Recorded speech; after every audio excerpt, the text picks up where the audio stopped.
You think something crazy is happening? You cut carbs, and suddenly, the scale drops fast. Faster than anything you've ever tried. And it feels like magic, like your body finally unlocked fat burning. But that's not what's actually happening, at least not at the beginning, because most of that early weight loss isn't fat, and that changes everything. Your body stores carbohydrates in a form called glycogen in your liver and your muscles. But glycogen doesn't exist alone. It's stored with water, a lot of it. Every gram of glycogen holds multiple grams of water. So when you cut carbohydrates, insulin drops. And your body starts using that stored glycogen. And when glycogen is used, the water attached to it gets released. That's why the weight drops so fast. Not because you burned fat, but because you lost water.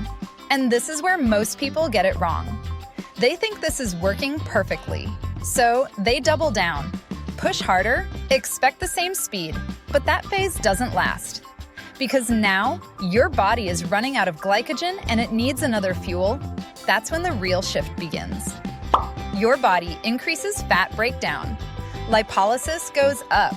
Fatty acids start flooding your system, and your liver converts them into ketones. And now, your body is running on something different. Not sugar, not glycogen, but fat converted into ketones. And this is where things feel different. Your brain, which normally depends on glucose, starts using ketones. And for many people, that creates a new kind of clarity. More focus, more stable energy. Not spikes, not crashes. But here's what most people never realize. That transition is not instant. It takes time, sometimes days. And in that gap between sugar burning and full ketosis, that's where things feel hard.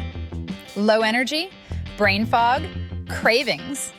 Not because something is wrong, but because your system is switching fuel sources. And once that switch completes, everything stabilizes. But fat burning alone is not the full story, because what you eat during this phase still matters a lot. Omega-3 fatty acids like EPA and DHA don't just reduce inflammation. They become part of your cell membranes. And from there, they're converted into signaling molecules that regulate inflammation, not eliminate it, but control it. And that distinction matters, because your body still needs inflammation to adapt, to repair, to function. It just needs it regulated, not excessive. And now, think about this. If your cells are built with better membrane structure, your signaling improves, your response to stress improves, your recovery improves, and that's happening at the cellular level. Not something you feel instantly, but something that changes how your system behaves. And then there's your thyroid, which controls how fast your metabolism runs. Your body produces T4, but T4 isn't active.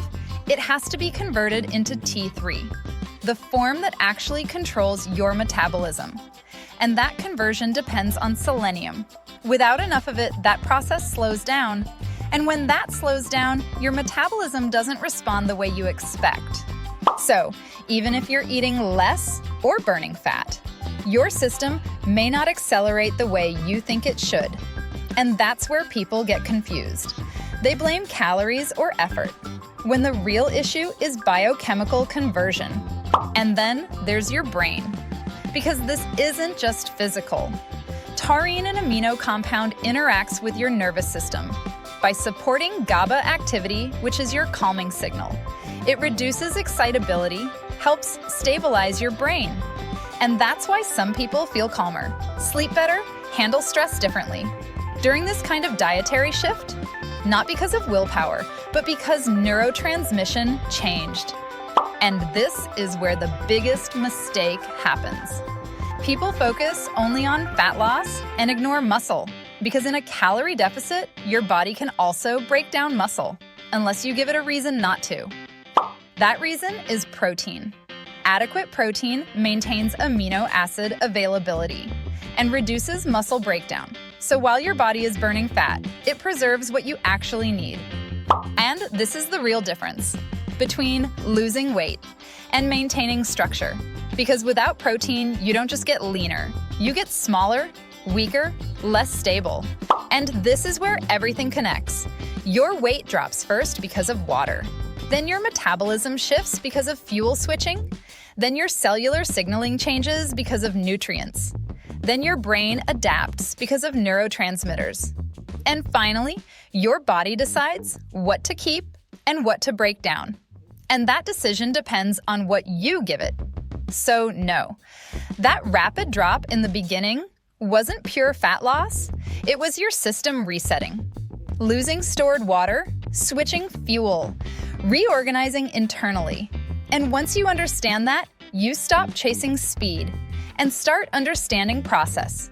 Because real fat loss is slower, but more stable and controlled. And that's when everything changes. Because now you're not reacting to the scale. You're understanding what your body is actually doing.